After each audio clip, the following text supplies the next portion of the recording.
Hey guys, it's me Simo Orohara, and in this video we will discuss some of the mysteries surrounding the Quincy's and Yhwach, especially those related to the history of the Wanderreich and several key figures in this organization. Because as everyone know guys, and as we have seen in the previous episode, we were presented with one of the best flashbacks in this arc, the flashback of Busby and Haschwalth.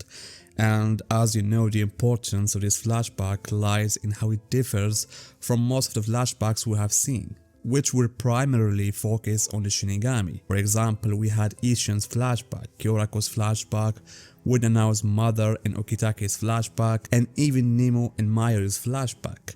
And these were all focused on one side, the Shinigami, and provided us with significant information about these characters and other story-related elements. However guys, the Quincy side was clearly lacking in terms of background development, and this makes the flashback of Busby and Haschwalth extremely important because it not only gave us insights into these two characters since the flashback was centered on them, but also provided us vital information about the Quincy's in general, how the idea of forming this generator came to be, and how the relationship between Busby and Haschwalth developed. And this makes me want to talk about a point raised by some fans who argue that Lilybaro, for example, didn't need a flashback because not every villain necessarily requires one. With all due respect guys, this is a shallow perspective that misses the core issue I have been talking about. Because we could even extend this argument to say that not every Shinigami needed a flashback either,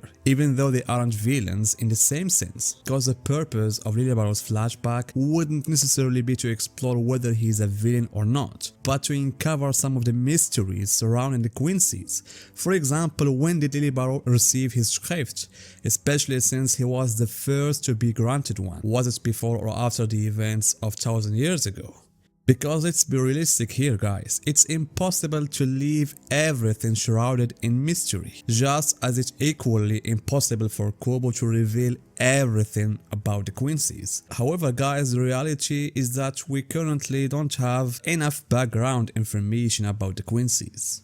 Information that would help us better understand their race and delve deeper into their characters, and I mean here specifically the Wanderreich, because for me at least it doesn't make sense to have an arc spanning more than 200 chapters centered around the Quincy's only to end up with just one flashback about them, because naturally there should have been a few flashbacks here and there to shed light on certain aspects of their race.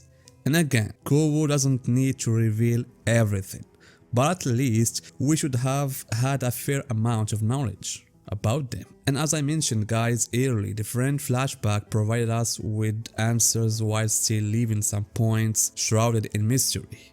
That's why guys, in this video I'll highlight some of those mysteries along with some predictions about whether they might be addressed in the fourth core or not. And one of the most significant points among many is related to Haschwalth and Busby's whereabouts during the first war against the Shinigami. As you know, the events involving Busby and Haschwalth took place long before Yhwach's war against Yamamoto, even before Yhwach's meeting with Ichibi. Later we see that Haschwalth became the leader of the generator and Busby joined the ranks of the Wanderreich soldiers. And in the same flashback we even saw Yhwach beginning to assemble the generator army to invade the Soul Society.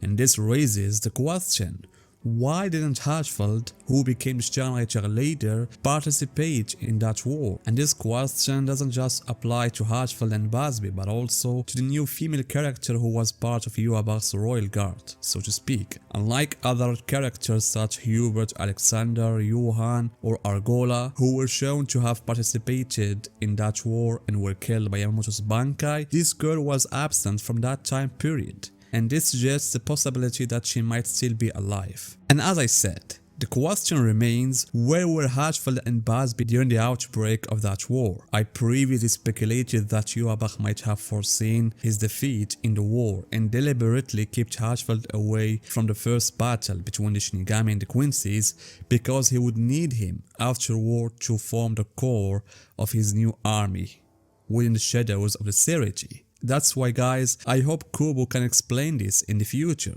And this guys leads us to another important question related to the conclusion of Yhwach's first battle against Yamamoto. Specifically, how did Yhwach survive after Sasakibi stabbed him from behind and Yamamoto followed up with a massive Bankai attack? What happened after that? Who saved Yhwach? Could this be the moment where the Kaiser Gizan was first initiated? Could it also be possible that Haschwalth's absence from the first war was connected to this moment? Maybe he used the shadows or some other technique to save Yhwach, seal him and wait 1,000 years for his return. And this is particularly mysterious point that needs explanation, as it could provide further insights into the second generation of the Sternreiter and when exactly Yhwach gave them the Schrift. It's known that the first version of the Sternreiter existed 1,000 years ago, led by Haschwalth. And also we have this character, as I said, we can consider them the first 8 guard of Yhwach. Yet Lily Barrow, who was the first to receive a Schrift, didn't appear among them. And this raises the question of when exactly Yhwach began giving Schrift to his army. Was it before the events of 1,000 years ago or after his reawakening? And this is without even mentioning other mysteries, such as how Basby and Haschwalth managed to remain young for 1,000 years. Is this related to the shadows or something else? For these reasons, guys, I hope there will be a second flashback about the Sternreiter that could potentially address some of these mysteries. That's why, guys, I see the 4th core of the anime remains the last chance for Kubo to delve into these topics, if he has anything planned for them. And I also think that the key to solving these mysteries might lie with Soken Ishida, because it was revealed that Soken was a former member of the Wanderer, so uncovering his past may give us a glimpse into some of these questions. And also, guys, I would like to know who the first Quincy's ever were. I mean, how did they come into existence? We know Yhwach is the father of all the Quincy's, but how did he create them? Did he give some of his blood to humans and turn them into Quincy's, or did he have children? Because I still believe that Yhwach is much older than 1,200 years. He must be older than that because we've seen him with the Soul King in the original world. So having a clear timeline, guys, about their origins and roots would clarify a lot of things. And then, guys, tell me what you think about these mysteries. Do you have other theories that I didn't mention? Tell me, guys, your opinions in the comments and see you in my next video.